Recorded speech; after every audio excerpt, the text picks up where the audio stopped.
Assalamualaikum warahmatullahi wabarakatuh. Perkenalkan, nama saya Andestaria dari Prodi Bimbingan Konseling Islam semester 5, Fakultas Dakwah dan Ilmu Komunikasi, UIN Raden Intan Lampung. Kita akan membahas tentang motivasi belajar. Apa sih motivasi belajar itu?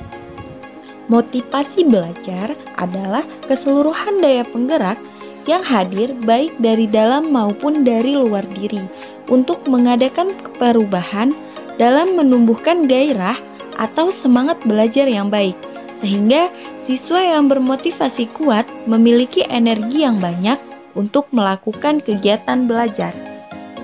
Ada dua faktor yang mempengaruhi motivasi belajar siswa. Yang pertama, motivasi belajar berasal dari faktor internal. Motivasi ini terbentuk karena kesadaran diri atas pemahaman betapa pentingnya belajar untuk mengembangkan dirinya dan bekal menjalani kehidupan. Yang kedua, motivasi belajar berasal dari faktor eksternal. Motivasi ini dapat berupa rangsangan dari orang lain ataupun lingkungan sekitarnya yang dapat mempengaruhi psikologis siswa. Lalu, bagaimana cara kita meningkatkan motivasi belajar? Yang pertama, temukan cita-cita. Yang kedua, mau belajar banyak hal. Yang ketiga, bergaul dengan orang-orang yang gemar belajar. Yang keempat, mencari motivator. Yang kelima, bergaul dengan orang-orang yang selalu optimis dan berpikiran positif. Yang keenam, mengingat pengorbanan orang tua. Selanjutnya, kita akan membahas tentang layanan bimbingan konseling di bidang karir yang bertemakan perencanaan karir. Apa itu perencanaan karir? Perencanaan karir adalah suatu proses di mana individu dapat merencanakan, menentukan, dan mengambil keputusan karir yang sesuai dengan potensinya untuk mencapai tujuan karir di masa depan. Dalam perencanaan karir, ada faktor yang mempengaruhi. Yang pertama, faktor internal. Faktor ini ada pada diri kita seperti minat dan bakat, pengetahuan, serta kepribadian. Yang kedua, faktor eksternal.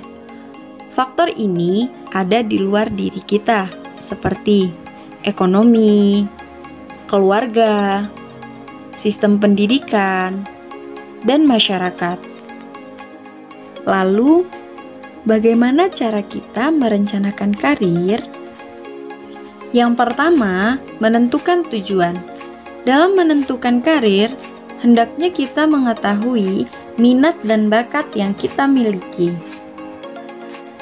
Yang kedua, menyusun rencana, yaitu membuat rencana dan menetapkan strategi untuk mencapai karir yang akan dipilih. Yang ketiga, melaksanakan rencana dan strategi. Dalam tahap ini, kita harus melakukan pengawasan terhadap pelaksanaan rencana karir dengan membandingkan tujuan yang telah ditetapkan dengan konteks yang sesungguhnya di masa depan. Selanjutnya, yaitu layanan bimbingan konseling di bidang sosial yang bertemakan pergaulan yang baik dan sehat. Apa sih pergaulan yang baik dan sehat itu? Jadi, pergaulan yang baik dan sehat itu adalah pergaulan yang membawa pengaruh positif bagi perkembangan kepribadian seseorang. Ciri-ciri pergaulan yang baik dan sehat adalah yang pertama, berakhlak mulia. Yang kedua, senantiasa berprasangka baik. Yang ketiga, pemaaf dan jauh dari rasa iri dan dengki. Yang keempat, mempunyai sifat malu.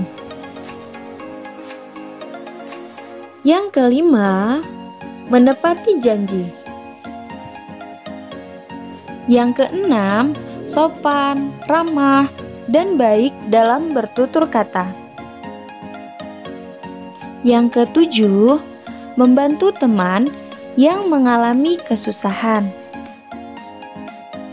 Selanjutnya, ada faktor yang mempengaruhi pergaulan yang baik dan sehat. 1. Kondisi fisik. 2. Kebebasan emosional. 3. Interaksi sosial. 4. Mengenal kemampuan diri. 5. Penguasaan diri terhadap nilai-nilai agama. Selanjutnya, upaya untuk menciptakan pergaulan yang baik dan sehat. Yang pertama, kesadaran agama. Yang kedua, memiliki rasa setia kawan. Yang ketiga, bijak dalam memilih teman. Yang keempat, mengisi waktu dengan kegiatan yang positif. Yang kelima, memiliki batasan tertentu antara laki-laki dan perempuan. Selanjutnya, layanan bimbingan konseling di bidang pribadi yang bertemakan pemahaman diri. Apa sih pemahaman diri itu? Jadi, pemahaman diri adalah bisa mengerti, memahami, dan menempatkan diri kita. Lalu, apa saja yang harus kita ketahui tentang diri kita? Yang pertama, mengetahui sifat kita, karakter kita, dan kepribadian kita. Yang kedua, mengetahui bakat dan potensi diri kita, baik secara umum maupun khusus. Yang ketiga, mempunyai cita-cita untuk masa depan. Dan yang keempat, sikap terhadap karir juga prestasi. Dengan pemahaman diri, kita mampu menerima diri dengan segala kelebihan dan kekurangan kita, serta dapat menempatkan dan membawa diri dalam kehidupan bermasyarakat. Sekian video dari saya akhiri. Wassalamualaikum warahmatullahi wabarakatuh.